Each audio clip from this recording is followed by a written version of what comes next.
मेरे पितरों की मोक्ष के लिए। आज भी शिव महापुराण की कथा कहती है सप्तमी के दिन कामना कर कर एक पानी के पात्र में उसमें एक चावल का दाना डाल लीजिए।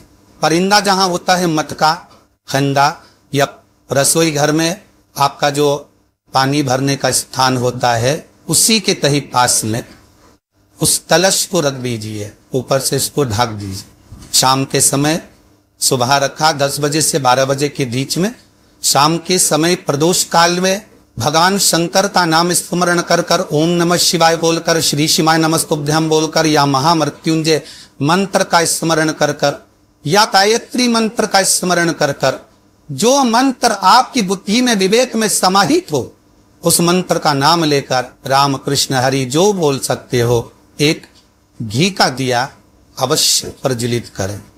लंबी बाती का, कौन सी बत्ती का?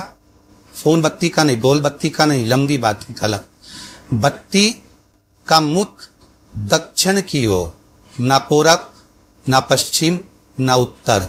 बत्ती का मुख कहाँ हो? दक्षिण की ओर। दक्षिण की बाती जलाने के बाद में भगवान से वहीं पर प्रार्थना करें। जो कलश रखा है उसके ऊपर जो प्लेट रखी है, ढाका गया है, वहां अपना सीधा हाथ रखे और अपने पूर्वजों का, अपने पितरों का स्मरण करें कि मेरे धन को लेकर कोई चले गया, मेरा व्यापार ऐसा चल रहा है, मेरा घर में बच्चों का विवाह नहीं हो रहा, या घर में इतनी अशांति है या तकलीफ है या कष्ट है, ये सब का स्मरण कर कर उस कलश को रात्रि भर रखे रहने दे। सुबह स्नान आदि करने के बाद फिर एक घी का दिया दक्षिण की ओर लगाकर सुबह 10 बजे से 12 बजे के बीच में उस जल को शिव जी को समर्पित कर कर जाए। वर्ष भर आपको कभी बीमारी से नहीं करने देगा, कभी किसी जगह खड्डे में नहीं जाने देगा, वो उन्नति की ओर ही बढ़ाएगा। ठीक चावल की कटोरी में, कटोरी के अंदर थोड़ा सा चावल रख लीजिए कच्चा, उस चावल की कटोरी में एक बेलपत्र, थोड़ी सी दुर्वा बांधकर पानी का मटका, परिंदा या जहां अपना रसोई घर में जल रखते हो, उस कटोरी को वहां पर 2 दिन 3 दिन तक रख दो। वैसे तो 16 दिन रखो ज्यादा अच्छा था, पर जो दिन अपने को मालूम है 2-3 दिन उसको रख दीजिए। घी का दिया लगाइए। 3 दिन के बाद में उस दुर्वा को, उस बेलपत्र को शिव बाबा को समर्पित कर दो। चावल पूरे घर में घुमाने के बाद चिड़िया को या नदी में या किसी जीव को प्रदान करो। पितृदोष के निवारण का सुंदर करें। पितृपक्ष में एक काम चालू करो। पितृपक्ष में बन सके गौ माता को रोटी दो, पितृपक्ष में बन सके गौ माता को जल दो, पितृपक्ष में बन सके तो भूखे को भोजन कराओ, प्यासे को पानी पिलाओ।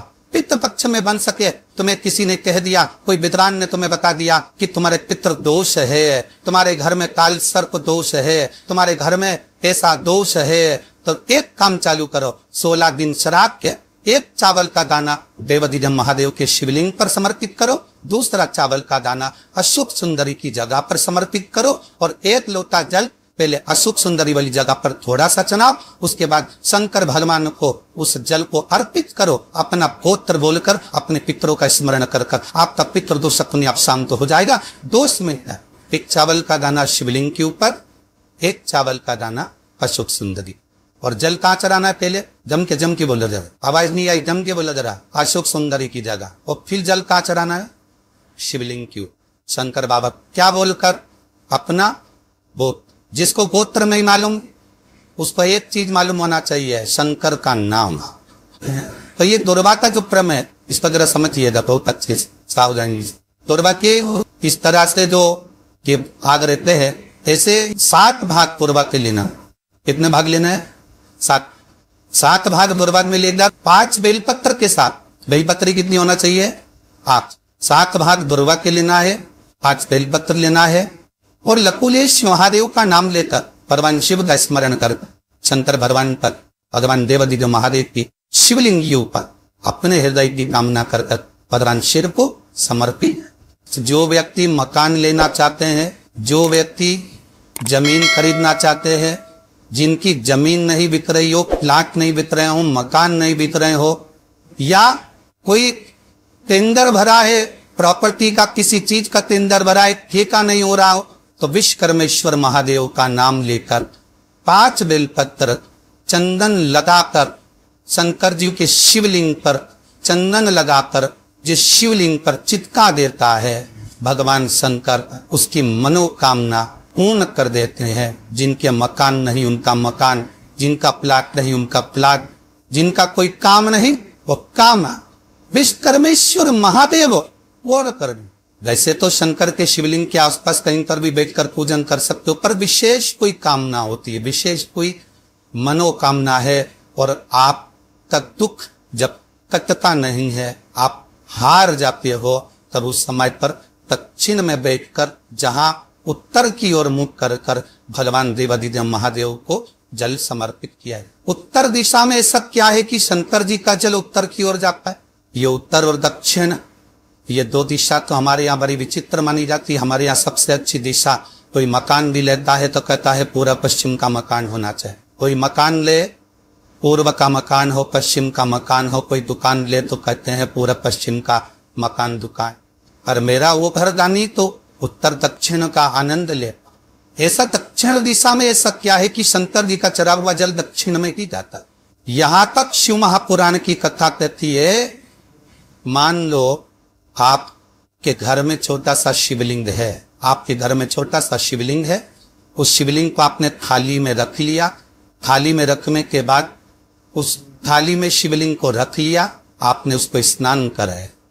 थाली में भी अगर शिवलिंग रख रहे हो तो उस शिवलिंग का जो दिशा है वो उत्तर की होना चाहिए।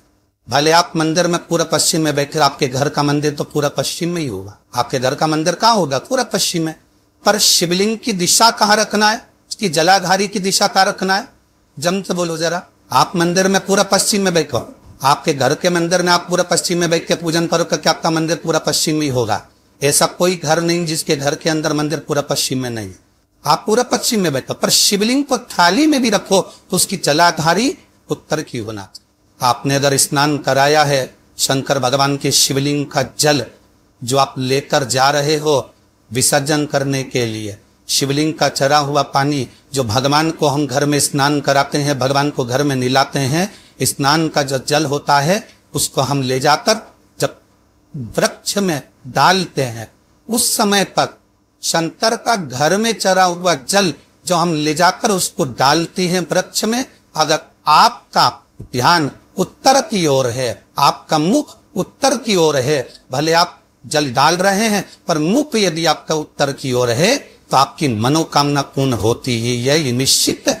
शिव जी का चढ़ा हुआ जल भले हमने अपने घर में स्नान कराया, भले हमने अपने घर में निलाया, शिवलिंग को अपने घर में स्नान कराया, पर उसका जो जल मिलाने के बाद सब भगवान जब नहा लिए, अपने शिव जी को निला लिया, वो जल रखा है, पूजन अर्चना सब हो गई, बाद में आप पूजन से उठे, वो जल को लेकर गए, आपने जो विसर्जन किया उस जल को आपने पेड़ पौधे में डाला, वो जल उत्तर, भले आपका वृक्ष कहीं पर भी हो पर आपका मुख उत्तर का है और आप उस जल को, शंकर के चढ़े हुए जल को आप पेड़ पौधे में डाल रहे हैं, मतलब आपकी राहें खुल जाएगी और मंजिल तक आप पहुंचोगे जरूर भी निश्चय।